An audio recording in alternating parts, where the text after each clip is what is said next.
Hi, my name is Justin Yomon, and welcome back to the CNT podcast. Before we get into this week's episode, let's take a quick look at Card of the Week. To actually see the Card of the Week, you gotta go to my Instagram at Cards and Talk to see it. And while you're there, please drop a follow for me.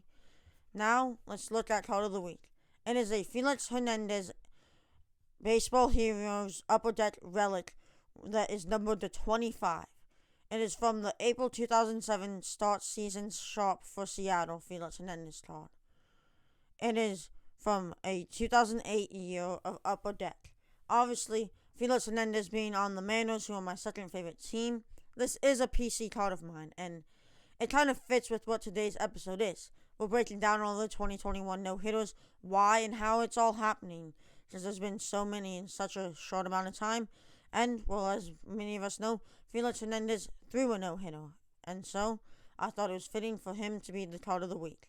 Now, let's get right on in to the no-hitting explanation and see what I have broken down. First up, we have to list everyone who's thrown one. We have Joe Musgrove, Carlos Rondon, John Means, Wade Miley, Spencer Turnbull, and Corey Kluber.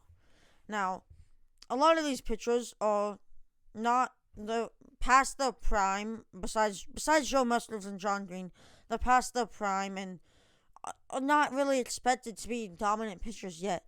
They all threw a no-hitter, and the Spencer Turnbull one, not even 24 hours later, Corey Kluber threw one for the Yankees. Now, why is this all happening? Because in the past few years, there's been a lot of rumors and speculation that the MLB has juiced the balls, so when they get hit, they go farther, and it's more likely that a home run will hit to have more action in games to try and get viewership up. However, this year, there is now 6 no-hitters, one shy of the record, but even before the All-Star game. This has been unheard of, and it's on pace for a record year for no-hitters and a record year for pitchers, as pitchers have been dominating all year, and that's not just including the no-hitters. There's been a lot of quality starts. For example, the average hits for this year for May is 7.82, which is the second lowest of all time. And to go with this is the Mariners have been no-hit twice in 1 month, and they were the first team to be no-hit twice within a month, let alone a whole season. I mean, the Mariners obviously aren't one of the top teams, but getting no-hit twice within a month is not something you want to see from your team. Given it is a young team, but still, no-hit twice is never what you want to see. And that doesn't even rack up half the no-hitters so far. I mean, like I said, there's been 6. The record is 7. They can easily just tie it and then break it. And again, there's been a lot of players who come close to a no-hitter and have just missed it as well. Like Yoshi Kikuchi for the Mariners about a week ago was close to a no-hitter but didn't quite get it. Then, why? Why is this happening? I have a few, there are many theories, so let's look at some ones that I think could be true. The use of pine tar being more often. Now, pine tar is an illegal substance for pitchers to use, and normally it's not used often, or it's not known to be used often. However, there's been a little speculation by some fans that Yu Darvish might be using it. There's a lot of this has been recent too. I mean, now Darvish is not one of the pitchers who has thrown a no-hitter, so the likelihood of the pine tar being the reason there's been so many no-hitters is unlikely, but it's not out of the question. It's Yu Darvish.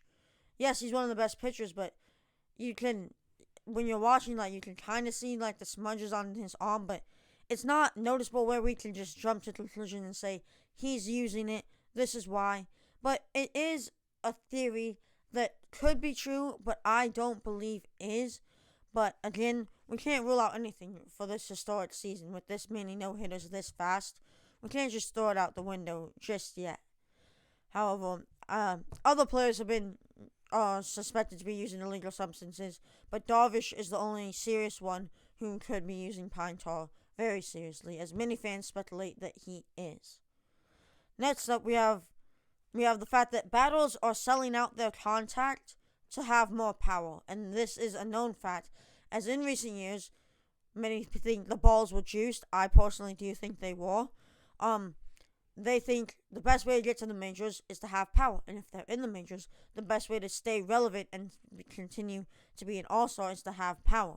And so instead of working up their contact, they're working up their power, and they're selling out their contact to have more power. Where there's not as many regular hits. It's always power hits that are home runs off the wall or just swinging for the fences and missing and striking out very badly. Now, I definitely think this could be part of it. I don't think this would be all of it because not all players are doing that. And we're still seeing singles and doubles and sometimes triples that aren't with a whole ton of power. But it is definitely something that could be adding on. But I don't think this could be one thing that has the entire. It cannot be entirely on that for why there's so many no hitters. Because those players who are selling the contact for the power are still having the power where they still hit home runs and off the walls. So I think that can be contributing it, but it's not all to blame.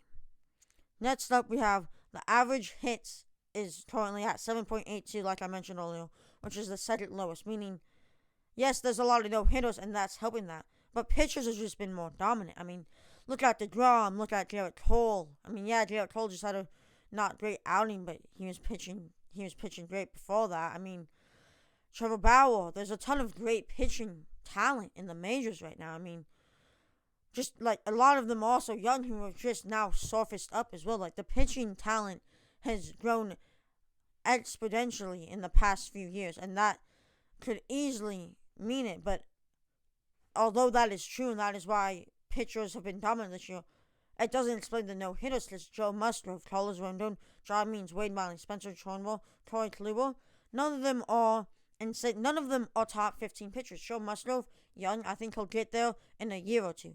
Carlos Rondon, he's not a top tier guy. John Means, young.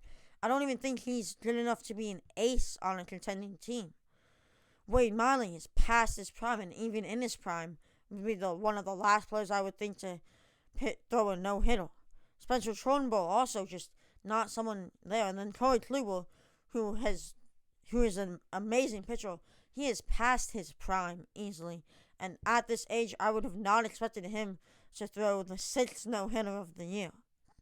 So I don't think all the pitching talent in the majors really the reason for the no-hitters, as everyone who's pitched it is not really a part of that dominant pitching core of the top 10, 15 guys we know. Next, my next point is pitchers have been dominant this year, like I've been saying. But I don't think MLB messed with the balls like they did to juice them. So here's what I personally think. I think 4 to 5 years ago, the MLB juiced the balls so that there would be more entertaining home runs and stuff to bring in more audience. I do believe that theory is correct. But I think they quote-unquote unjuiced him recently, where it's not as easy. Because, yes, Vladimir Guerrero Jr.